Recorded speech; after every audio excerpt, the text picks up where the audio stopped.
Hello, hello. So today I want to talk about writing genre fiction. So I'm an author. I'm self-published, mostly because I write a lot. I write a lot of books. I publish a lot of books. I tend to publish. I've been publishing for the past couple of years, since 2020, I believe I started in. And I've published about like really over 6 books a year, or like 6 and up is generally what I've been doing. And I write primarily, I would say pretty much only genre fiction. The only thing I can think of that isn't definitely genre fiction, the only things that are borderline are stuff like Hell and The Crucifixion and Craig Knox. I'll put up pictures right there. But mostly I write genre fiction. I write thrillers. I write not really straight up romances. They're more like just like contemporary stuff. But not literary contemporary for sure. Uh, some fantasy, horror. It's mostly like in the horror thriller area with some fantasy mixed in. And I do think that writing genre fiction is an entirely different situation than writing literary fiction. Or honestly, even a lot of people when writing their contemporaries, they take a more literary angle to it. Just based on how I have seen people talking about writing and how I've seen people talking about how fast they're able to write, how much they're able to write. I don't think I'm a bad writer. I don't. I do write quickly. I write a lot. I mean, I'm publishing over 6 books a year. But I do think that that's a lot more common in the genre world than it is versus the literary world, because I do think that there's almost this expectation when you're writing literary fiction that you're going to be like Donna Tartt and put out a book every 12 years or however much it is. It might be 20. I don't know. All I know is that this woman, she's a great writer. I love I've read The Secret History twice and I loved it both times. I haven't read anything else she's written, but I love The Secret History. But you look at her versus like say Stephen King. And the man's slowing down a bit. I think he's only coming out with 1 book this year, but previously he's been like clockwork. He had a spring and fall release every single year, or all of those, and you see it a lot in the self-publishing community too. You got romance authors turning out a book every 2 months, and that's like in a slow time. So yeah, I do think that writing genre fiction, I think that there's more of an expectation that you're writing faster, and maybe that does mean it's lower quality. Maybe that does mean that it's not quite as polished, but I think also that I really don't take myself all that seriously with my I take it seriously enough that I want to do a good job and that I think I do a good job, but I really don't see writing as something that's this mystical thing. Like I just sit down and I just do it. I sit down and go like, here I go. I have fun with it. I do have a lot of fun with it. I think that it's a fun time. I get really excited about it. But I don't think it's this grand mystical journey.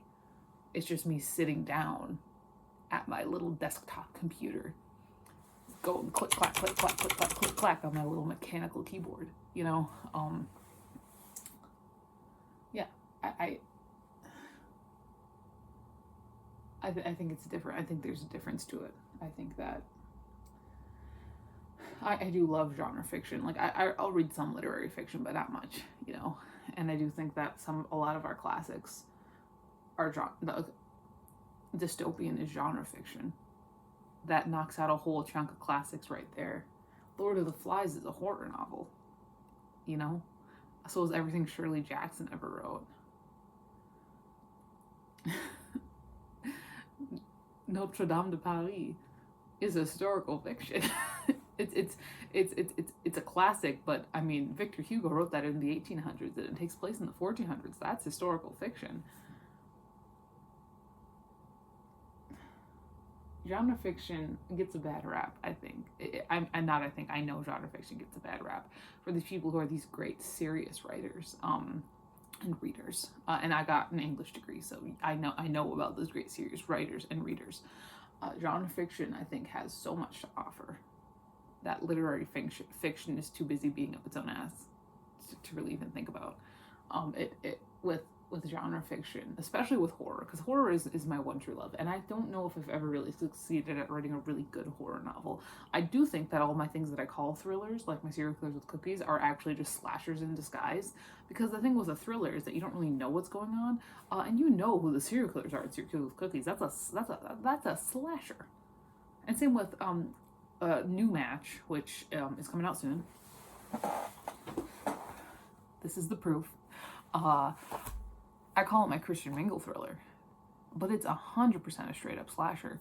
Horror is my favorite genre, reading, writing, everything like that, because I think horror, even more so than other genre fiction, A, gets a bad rap, but B, is able to do so much more than any other genre, because horror doesn't have limits. That's the whole point of horror, is that you can do whatever the fuck you want.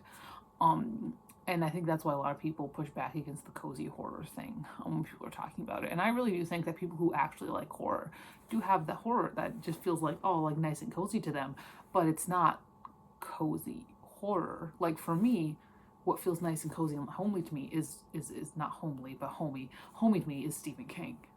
And Stephen King, if you get deep into horror, is really, not super scary. It could just be that I'm desensitized because I've read so much Stephen King. But there's child eating.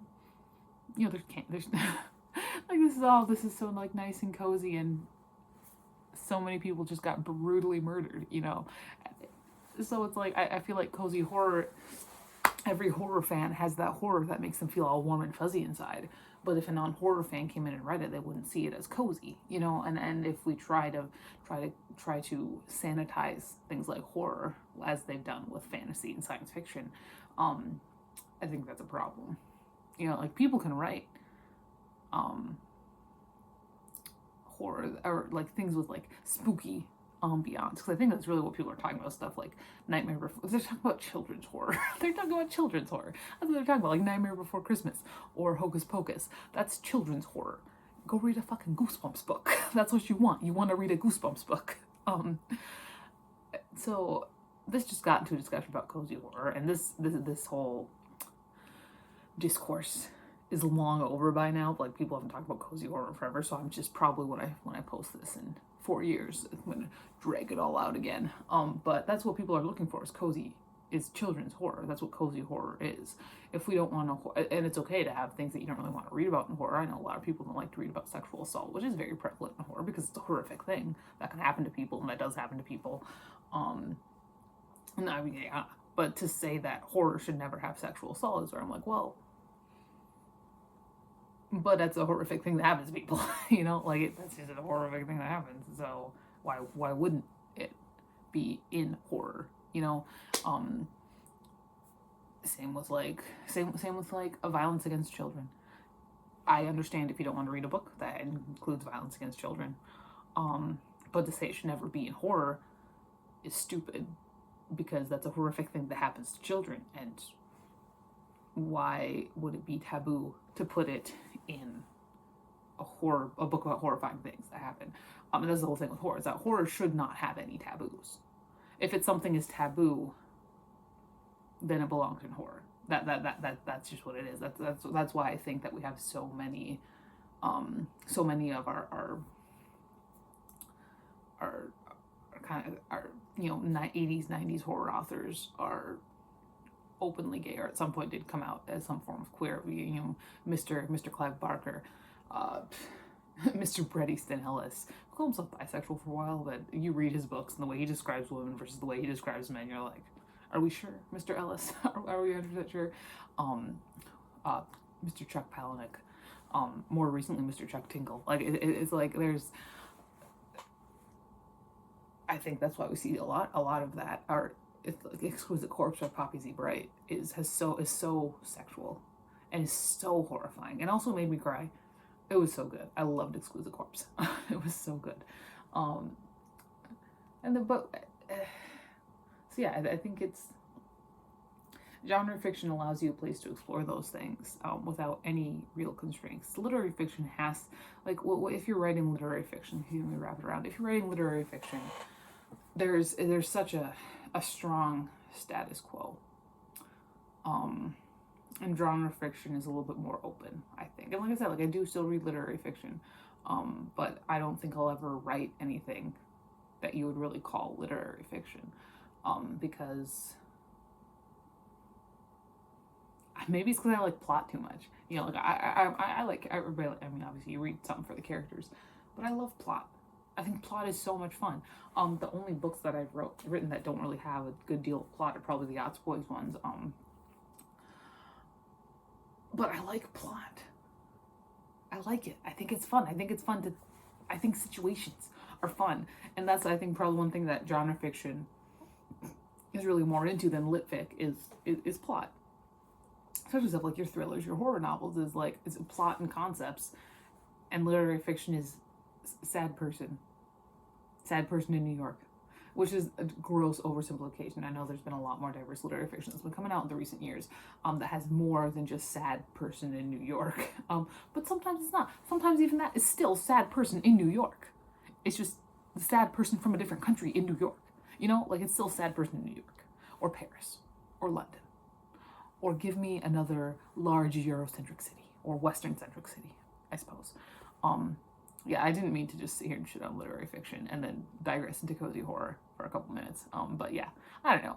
This is just me thinking out loud, pretty much. And I love horror. I love heavy metal. I like the genre. I like the genre. And that's all I have for today. That's it. I don't know what this accomplished. I think nothing.